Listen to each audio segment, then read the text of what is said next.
whatever the third one is. I've had pretty good luck with thrillers from them, so because my patrons like to choose violence. Ain't that just the way? Dark Age is not fun.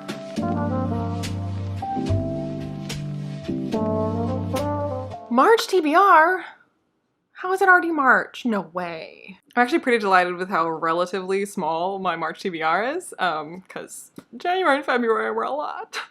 It's still quite a bit, don't get me wrong, but it feels very light to me, especially because February was a short month with a very long TBR. Oh shoot! I'm missing a book. I may be missing a book. Anyway, let's do it. So the book that I may be missing is the third book in the 5 Warrior Angels trilogy that I am buddy reading, doing a read-along with Erin from Booked and Busy. However, when we chatted about book 1, neither of us was a huge fan of it.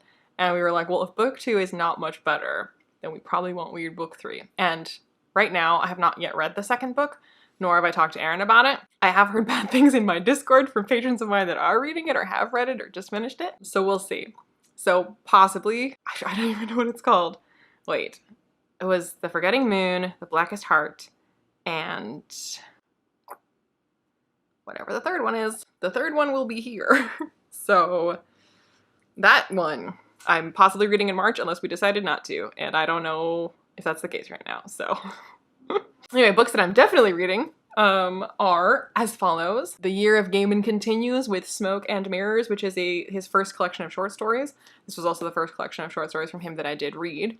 Although this collection of short stories was not the first Gaiman thing that I read, but it was the first Gaiman collection of short stories that I read. Not that it matters. Anyway, I have I read this? No, I have not read this since I first read it. This will be my second time reading it.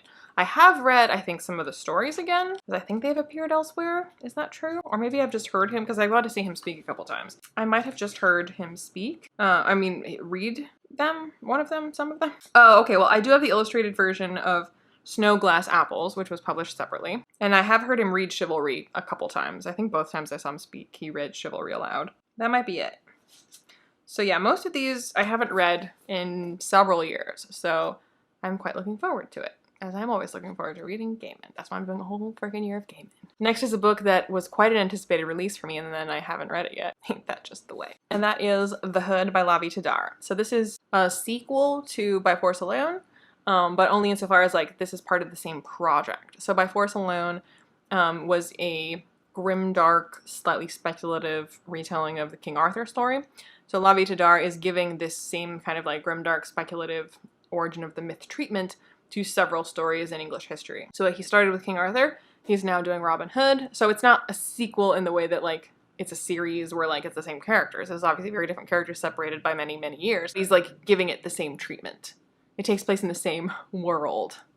The same sort of like grimdark, speculative version of our world. So I loved By Force Alone. It was very, very weird. I've convinced some of my patrons to read it, and so far, so not bad. I don't think anyone's hated it yet. So yeah, I'm just very excited to see him give that same treatment to Robin Hood. And I am reading this with patrons. So like those same patrons who are reading By Force Alone, I think are also reading The Hood with me in March. Next is the continuation of the Book of the New Sun read along on my channel. So at March we are on book 3, so we are going to be reading Sword of the Lictor in March. This will be a reread for me. That's the last reread for me. In April, when we read Citadel of the Autarch, that will be new for me. So it's going very, very well. I'm very excited. It's really honestly really great to be able to pick it apart with people, to like read it together. And like our first chat about the first book, Shadow of the Torturer, we chatted for like 3 hours about it. So it's been really, really great doing this. So I'm really glad we're doing it. And I'm really looking forward to the next installment. Next is the conclusion to another read along going on my Patreon, and that is the His Dark Material series. So we are at the third and final book, The Amber Spyglass by Philip Pullman. This is my first time reading the series. This was my least favorite in the trilogy. I suspect that will still be true on reread, hoping it's not. But I'm still looking forward to it because I like Philip Pullman's writing, and I like this world and I like this story. That's why I suggested doing a read along for it on my Patreon. I wouldn't have done that if I didn't like this series. But it does go a bit downhill as the series goes, in my opinion, or at least I felt that way the first time through, so we'll see. Next is the book that my patrons have chosen for me to read and vlog for them, even though they all think that I'm gonna hate it, because my patrons like to choose violence. That is The Three-Body Problem by, okay, I've someone told me how to pronounce it, and I forgot. And I didn't think about that until right now. I should have looked this up. By Mr. Liu. I mean, I am excited, if I'm honest, to read it because it was the winner of the Hugo. There's gonna be an adaptation of it. A lot of people I know really, really like it, but everyone is like, the character work is so abysmal in this series that's why everyone thinks I'm gonna hate it, I'm pretty sure. I think that's why everyone thinks I'm gonna hate it. So we'll see. I can like a book that has other things going for it, I think. I'm sure I must have done at some point. Can't think of any examples right now, but yeah, so this is happening. And we shall see how it goes. So yeah, blog on this one. Next is another read-along going on my Patreon, and that is the Golden Wolf Saga, another reread for me because we gave up on the Warlord Chronicles by Bernard Cornwell and swapped in the Golden Wolf Saga. So we're on book 2, The Sea Queen by Linnea Hartsucker, and it's a reread for me. I love these books. It does not go downhill as we go. I really, really liked The Sea Queen, if memory serves. I read them all back to back the first time I read it, so it gets a little muddled in my mind which things happen in which book, but if I remember correctly, The Sea Queen was possibly my favorite installment, but I loved all 3. So, very much looking forward to some Viking vibes. Next is another read-along.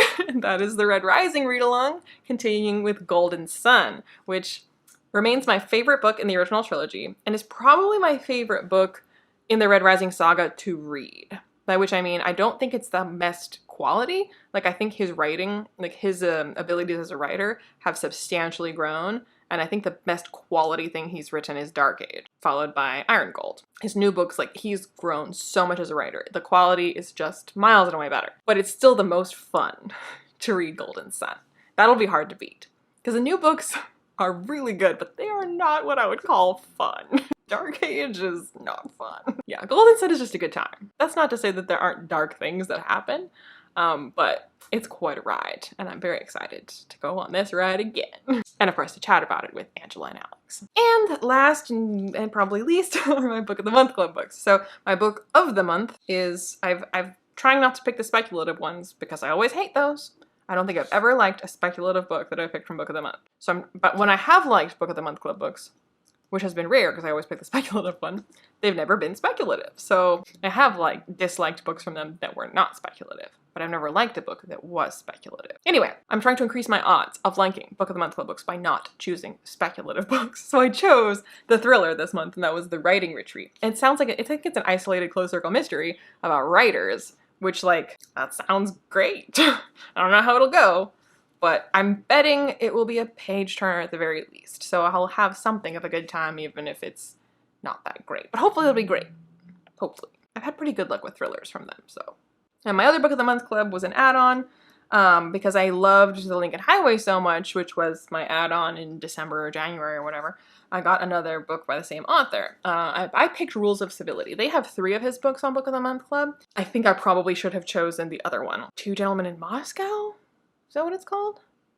A Gentleman in Moscow? Something about Moscow, I think. Anyway, people told me that one is way, way better than Rules of Civility. So I'll give that a go, regardless of how this goes, because I liked Lincoln Highway a lot. People told me this is very reminiscent of The Great Gatsby, and that's why they don't like it. And I don't love The Great Gatsby, but I don't dislike The Great Gatsby, so I might do better with this than other people have, or I might hate it, who knows. But at least short, and I do very much like the cover. That's neither here nor there.